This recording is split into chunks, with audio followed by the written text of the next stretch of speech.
Hello everyone, we are Group 3 and for today's presentation we will talk about Taiwan anti-smoking policy, a critical evaluation of effectiveness.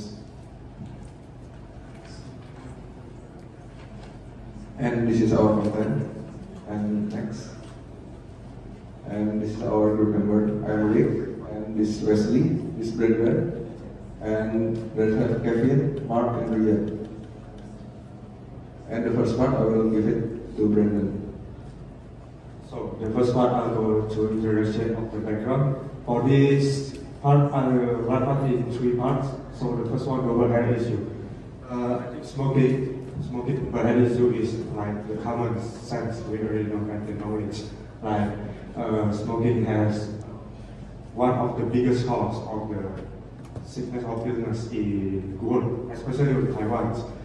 So what's government response into that? So especially for Taiwanese government, they have already introduced us to several policies, such as like the smoking-free zone area in the public place or school, and then they are also increase the tax regularly, the tobacco tax regularly.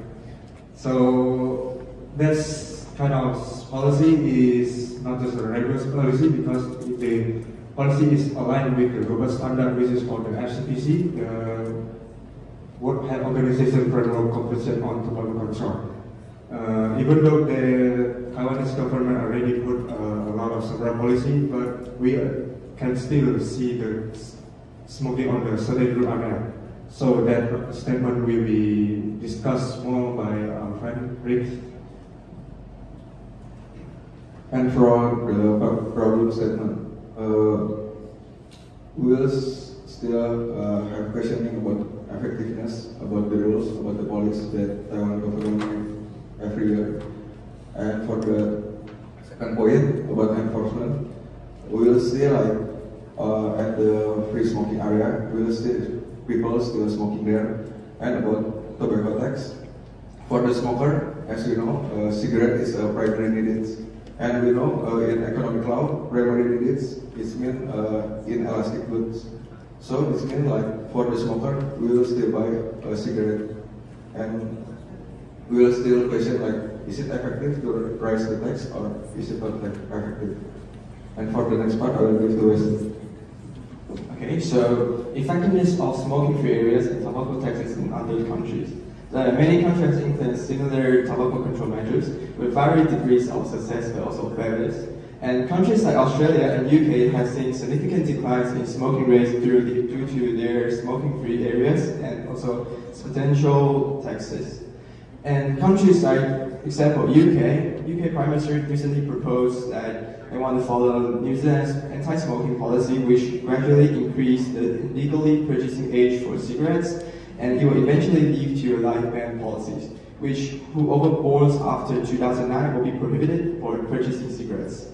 And for comparison, like UK has significantly decreased, and which provides the insight for us to look like which makes better for Taiwan. And for contracts, like some countries like Taiwan, including Taiwan, like they're still struggling for their enforcement or public resistance, which leaves the process limited. And yes, I'll next be to Kevin.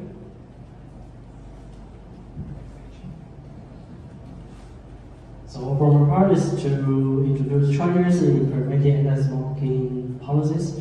And the first one is cultural attitudes to smoking, economic factors like income inequality. So these two can hinder the success of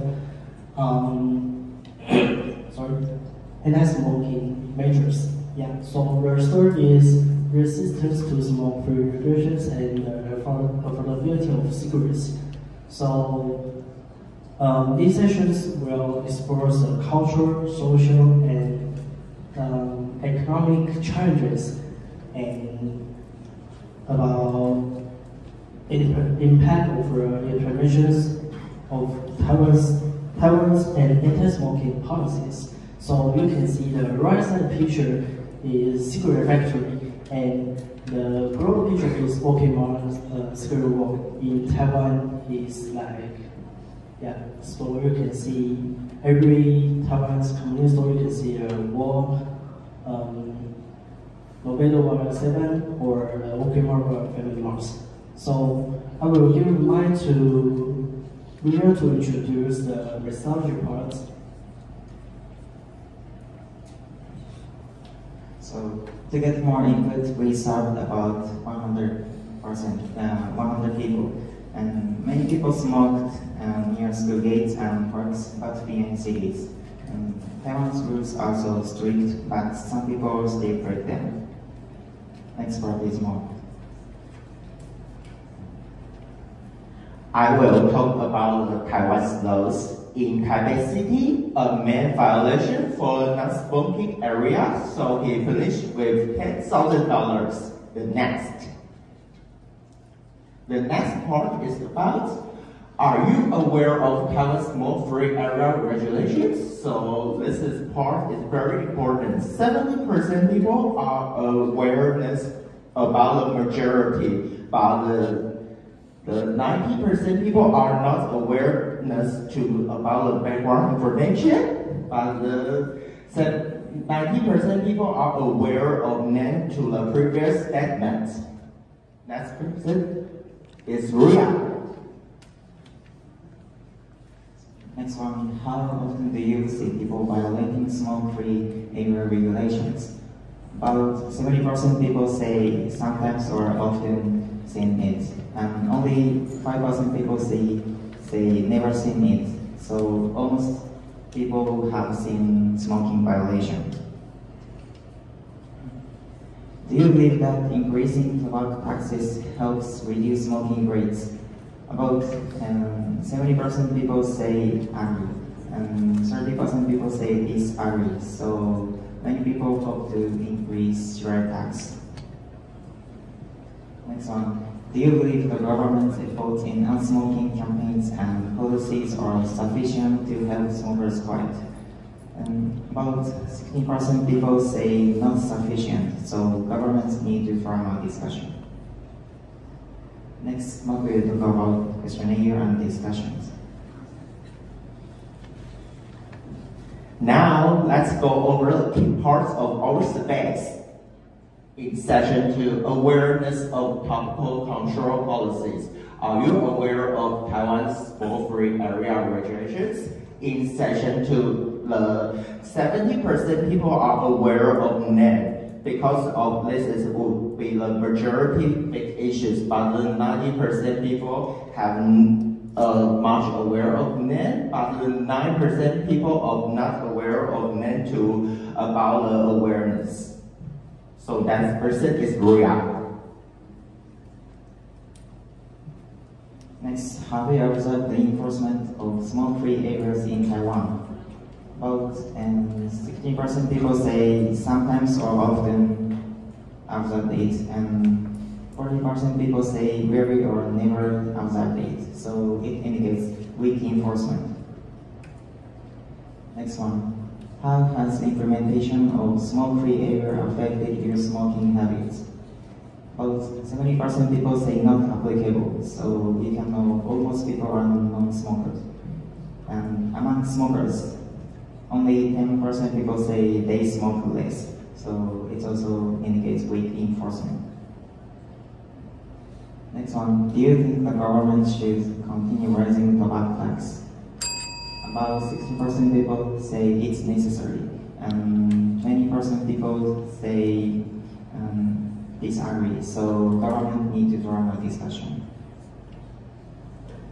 Now, let's move on to the conclusion. Taiwan's smoke-free areas and increased tobacco taxes are supported by 60% people, but few smokers, especially younger ones, they are not by smoking. Future research will study how policies help people quit smoking, and it should also check the health effects of e-cigarettes and policy. Next, Mark will talk about action plan. That in our action plan, we have suggested about smoke and non-smoking area. So that is insurance for our environment to the campus. So this is our relevance. Finally, we would like to hear thoughts on our space. Does anyone have a feedback for us or any questions?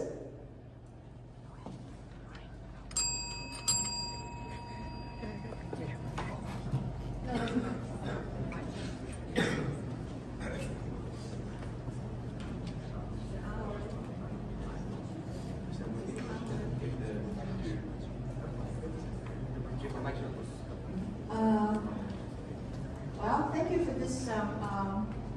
This topic is very interesting, and this is a very serious concern because, as we know, secondhand, even third-hand smoke can cause serious health issues, even cancer. I have one curious question. Do you think it's possible that Taiwan one day can become a smoke-free island?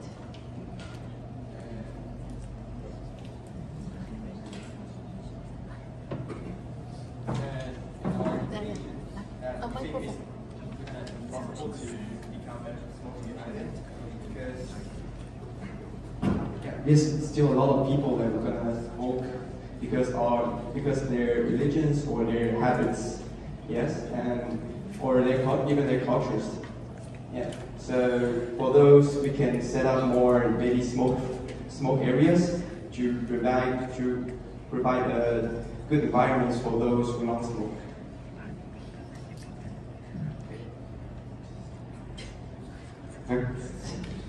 Angela, sorry. Yeah, you might. Okay.